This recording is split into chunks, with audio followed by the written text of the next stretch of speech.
নমস্কাৰ বন্ধু বান্ধৱীসকল, কি খবৰ? সকলোকে স্বাগতম জনাইছোঁ এইটো অফ নলেজৰ অন্য এক গুৰুত্বপূৰ্ণ ভিডিঅ'লৈ। আজি আমি আলোচনা কৰিব গৈ আছোঁ ঈশান উদয় স্কলাৰশ্বিপৰ বিষয়ে। আৰু সকলো ছাত্ৰ ছাত্ৰীৰ মাজতে এইটোৱেই কনফিউজিং হৈ আছে যে ঈশান উদয় স্কলাৰশ্বিপটো কি।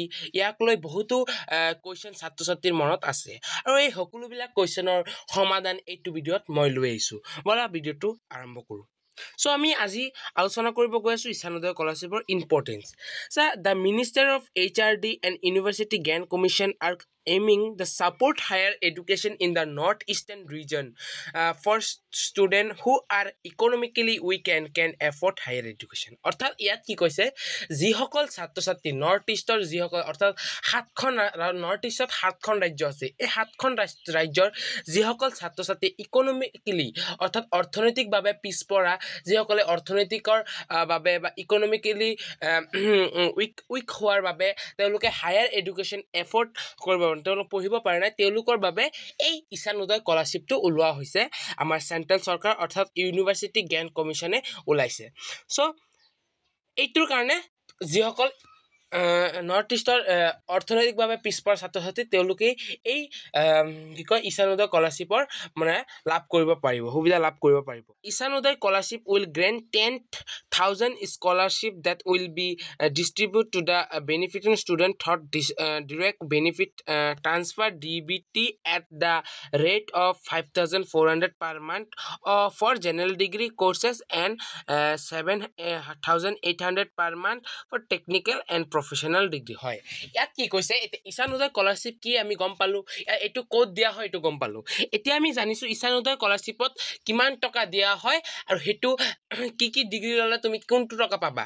হয়, ঈশান উদয় স্কলাৰশ্বিপটো গোটেই নৰ্থ ইষ্টৰ ছাত্ৰ ছাত্ৰীলৈ দিয়া নহয়, কাৰণ গোটেই নৰ্থ ইষ্টৰ ছাত্ৰ লাখ লাখ ষ্টুডেণ্ট আছে আৰু ঈশান উদয় স্কলাৰশ্বিপটো কেৱল নৰ্থ ইষ্টৰ 10,000 ষ্টুডেণ্টক দিয়া হয় আৰু সেইটো পাৰ্চেণ্টেজ হিচাপে দিয়া হয়। তাতো মেৰিট লিষ্ট ওলোৱা হয়, এতিয়ালৈকে অহা নাই। 2024 বৰ্ষত জুলাইত ওলাইছিলে, জুলাইৰ পৰা ডিচেম্বৰলৈকে, এইবাৰো জুলাই বা জুনৰ পৰা ডিচেম্বৰ মাহ বা জানুৱাৰী মাহলৈকে থাকে, কাৰণ এইটো অকণমান সময় দিয়া হয় যোনটো এপ্লিকেশ্যনটোৰ কাৰণে এপ্লাই কৰিবৰ কাৰণে 3-4 মাহ সময় দিয়ে তোমালোকে। আৰু এইখিনিৰ কাৰণে মই আগতেই কৈ দিছোঁ তোমালোকে PRC-টো ওলাই ল'বা, কাৰণ PRC-টো হ'ল মেইন বস্তু ঈশান উদয় স্কলাৰশ্বিপটো পোৱাৰ বাবে। আৰু ইয়াত কৈছে 10,000 ল'ৰা ছোৱালীকে দিব ঈশান উদয় স্কলাৰশ্বিপ। যিসকলৰ পাৰ্চেণ্টেজ ভাল আছে 80 আপ তেওঁলোকেতো পাবই লাগে, কাৰণ যোৱাবাৰ 75ৰ ওপৰবিলাকেও পাইছিলে। আৰু ইয়াত কি কৈছে, যিবিলাক জেনেৰেল ডিগ্ৰী অৰ্থাৎ জেনেৰেল যিবিলাক ডিগ্ৰী কৰ্চেছ তেওঁলোক সেইসকল ষ্টুডেণ্টে মাহে মাহে 5,400 টকা কৰি পাব। আৰু যিসকল টেকনিকেল যেনেকৈ ITI বা প্ৰফেশ্যনেল ডিগ্ৰী যিসকল আছে, টেকনিকেল যিবিলাক ডিগ্ৰী তেওঁলোকে কৰি আছে, তেওঁলোকে 7,800 কৈ পাৰ মান্থ পাব, কাৰণ তাত খৰচাবিলাক অকণমান বেছি হয় বাবে তেওঁলোকে পাব। তাৰপিছত আমি ক'ব বিচাৰোঁ যে ঈশান উদয় স্কলাৰশ্বিপৰ কাৰণে আমি কি ধৰণে আমাৰ যোনটো ঘৰৰ যোনটো ইনকাম সেইটো কিমান হ'ব লাগিব। আমি ক'ব পাৰোঁ যে ঈশান উদয় স্কলাৰশ্বিপৰ কাৰণে ইয়াত কৈছে the annual family income of the candidate should not exceed 4.5 lakh, অৰ্থাৎ 4,50,000 ওপৰত কি হ'ব নোৱাৰিব, এজন ঘৰৰ যিসকল ল'ৰা ছোৱালী ছাত্ৰ তেওঁৰ ঘৰৰ ইনকাম হ'ব নোৱাৰিব, তাৰ তলত হ'ব লাগিব। ইয়াৰ ওপৰত হ'লে তোমালোকে ঈশান উদয় স্কলাৰশ্বিপ নাপাবা। চ' এইটো তোমালোকে যাব, সেইকাৰণে তোমালোকে ইনকাম চাৰ্টিফিকেটটো বনাই ল'বা আৰু তোমালোকে PRC বনাই ল'বা। ইনকাম চাৰ্টিফিকেট আৰু PRC এই দুটা নহ'লে তোমালোকে ঈশান উদয় স্কলাৰশ্বিপটো নাপাবা, অৰ্থাৎ তোমালোকে ইয়াৰ যোগ্য নহ'বা।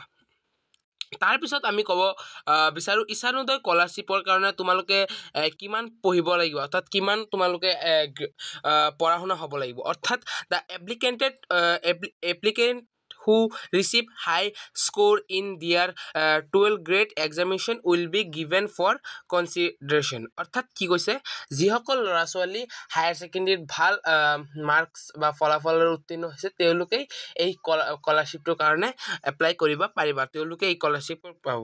অৰ্থাৎ সেইকাৰণেই ইয়াত বহুতো লাখ লাখ ষ্টুডেণ্টে এপ্লাই কৰে নৰ্থ ইষ্টৰ পৰা। তাৰ মাত্ৰ 10,000 ষ্টুডেণ্টক কি কৰা হয়, চিলেক্ট কৰা হয়। সেই 10,000 ষ্টুডেণ্টক চিলেক্ট কৰা হয় আৰু সেই 10,000 ষ্টুডেণ্টৰ পাৰ্চেণ্টেজো সেই হাই থাকে সেইকাৰণে কি কৰা হয় মেৰিট লিষ্ট ওলোৱা হয় তো যিসকলে 80 আপ আছে বা 75 আছে তেওঁলোকে 75 আপ আছে তেওঁলোকে টেনশ্যন কৰিব নালাগে তেওঁলোকে কি পাবা ঈশান উদয় স্কলাৰশ্বিপ আৰামে পাই যাবা ঠিক আছে চ' আজি ইমানেই আৰু নাই ঈশান উদয় স্কলাৰশ্বিপ বিষয়ে যদি আগন্তুক দিনক বা ভৱিষ্যতত ঈশান উদয় স্কলাৰশ্বিপৰ আৰু কিবা জানকাৰী থাকিলে মই পুনৰ ভিডিঅ' বনাবলৈ চেষ্টা কৰিম আৰু তোমালোকলৈ নটিচবিলাক দি থাকিম সেইবাবে তোমালোকে এতিয়াই চেনেলটো ছাবস্ক্ৰাইব কৰি লোৱা ধন্যবাদ